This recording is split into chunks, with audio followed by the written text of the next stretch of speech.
budgeting is like a curse word. See, I haven't even said what we're going to talk about and you're already looking for the exit button. So in this video, we're going to be talking about that sense of dread that a lot of us feel when we hear the word budget and how we can actually start getting away from that feeling by actually finding ways to stick to our budget more practically. So I'll be sharing with you 4 tips that will help you practically stick to your budget every single month so you don't have to have that feeling of dread every time someone says budget.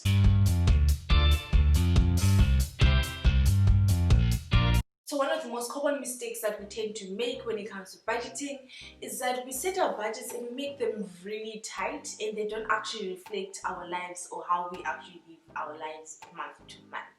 And by that I mean, if for example you know that you go out every month or a few times during the month with your friends to relax or entertainment, just to have fun, and you don't actually budget for it, then your budget doesn't actually reflect your life and is not actually tailored to your life.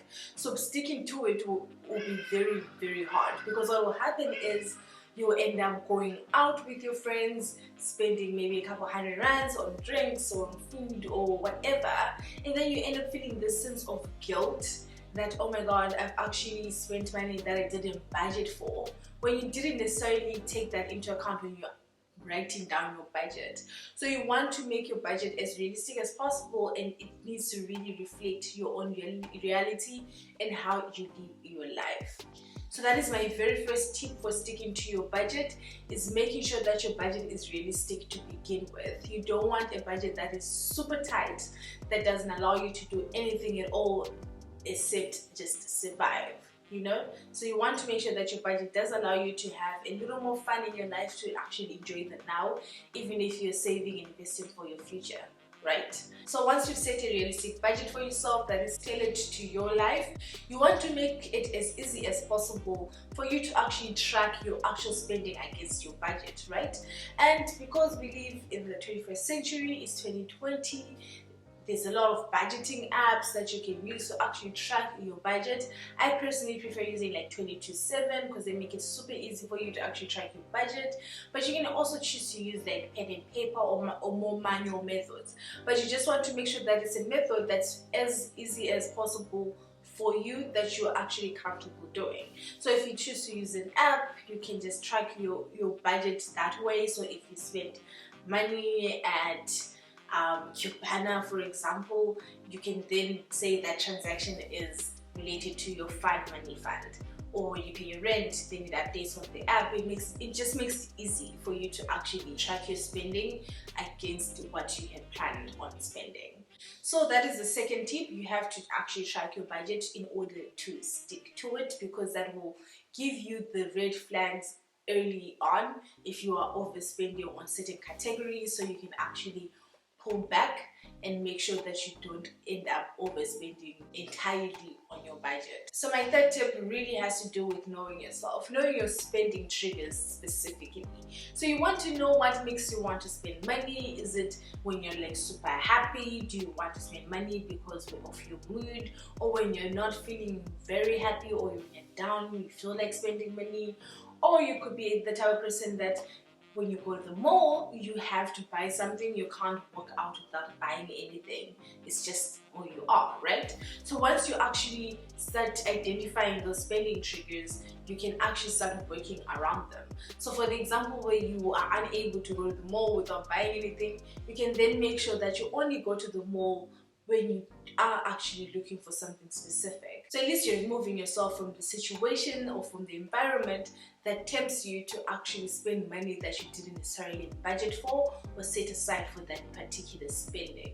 So once you know your spending triggers, it becomes a little easier for you to actually avoid those situations and those environments that trigger your bad spending habits. And then let's talk about rewarding yourself. And I think rewarding yourself really works well, especially when you're only getting started with budgeting and you're just trying to find your feet and find your rhythm and get comfortable with the whole concept of living on a budget. You want to try and reward yourself for actually sticking to your budget, especially if the first like couple of months of you budgeting. So for example, you might reward yourself and say, if I stick to my budget for the entire week, I get to buy myself a little McFlurry, or I get to take myself out for lunch.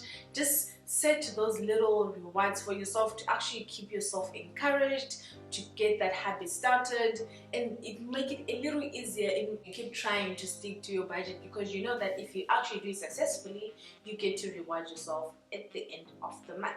So that's one of the biggest tips that I give to a lot of people, especially when they start budgeting for the first time, because it does generate that motivation that you need, and it actually just shows you that you can actually do it, right? So those are my 4 tips for sticking to your budget, which is, first of all, making sure that you are setting a realistic budget for yourself, tracking your budget, as well as making sure that you are actually rewarding yourself, especially if this is your first time getting into this whole budgeting thing.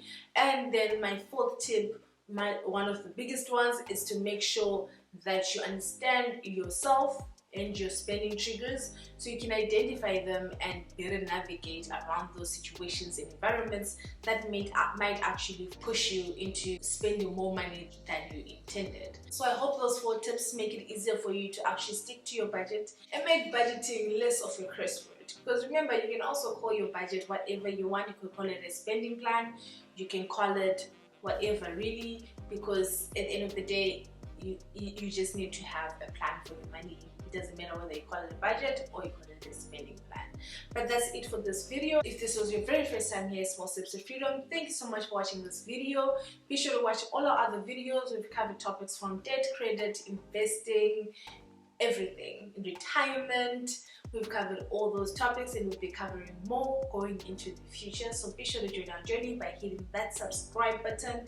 Let us know what you think in the comments down below, and join us on social media as well. We're pretty active in that space. But until I see you on my next video, bye for now.